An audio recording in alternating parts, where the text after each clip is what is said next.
या पसल खुदाया दरजा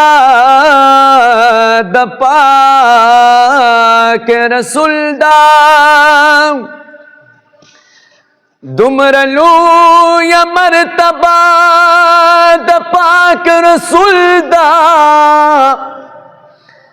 दा बागुन दा गुलु नस्पोगमई स्तूरी दखायसी आवाज़ ज़र्रत पाक रसूल दा या कसो कज़ान सवल ग़वाड़ी ख़पल अल्लाह ता ए दगलारा दरवाज़ा द पाक रसूल दा او ډیر امید لرو الله با مونږ ټول معاف کړي مونږ نیولي وسیله د پاک رسول دا یا مدینه زکا پټول جهان بالا شوا مدینه کی می روزه د پاک رسول دا نو پغم جن محمد زمان دا رب حسان دے او چپ خلی کلمہ دا پاک رسول دا عاشقانو لگ بدا عشق و محبت اظہار کوئے او را بیدار ویخ پوسیگے انشاءاللہ پا دیوبند بانے تا چند اشعار ویم بیا با اجازت اخلما طول ملگری شوق و محبت سرکینے دیوبند باندې وره چې الله شاعر کم کلام لیکلی دی که هر سران لاړ شي عقیده باندې پرېږدو که هر سران لاړ شي عقیده باندې پرېږدو یا ملګرو دیوبندیانو نظریه باندې پرېږدو که هر سران لاړ شي عقیده باندې پرېږدو که هر سران لاړ شي عقیده باندې پرېږدو یا ملګرو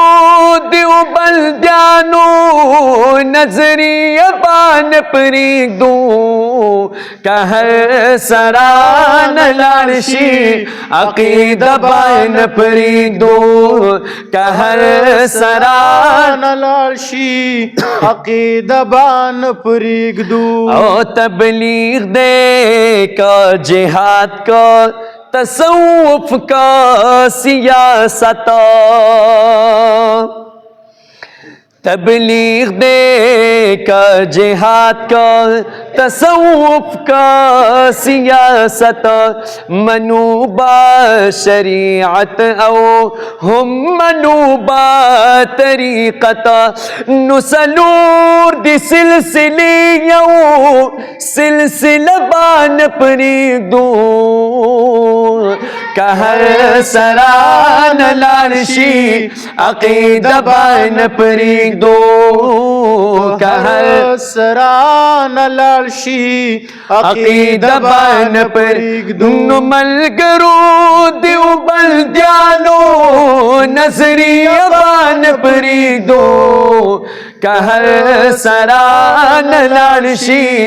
عقیدہ بان پریدو کہ ہر سران لارشی عقیدہ بان پریدو او وختونا کډیر سخوی مونږ بیو حنفی مسلکا قائل بد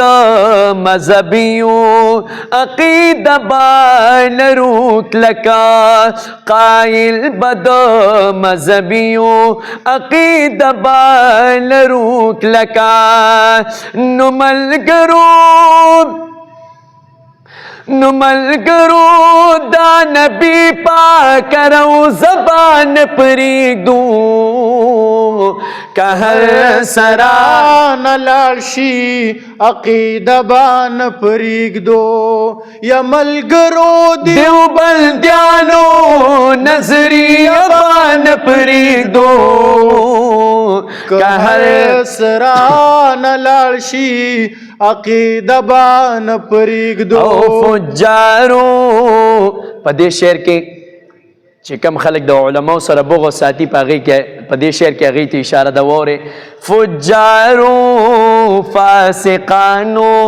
نمو خو خپل عالمان دیا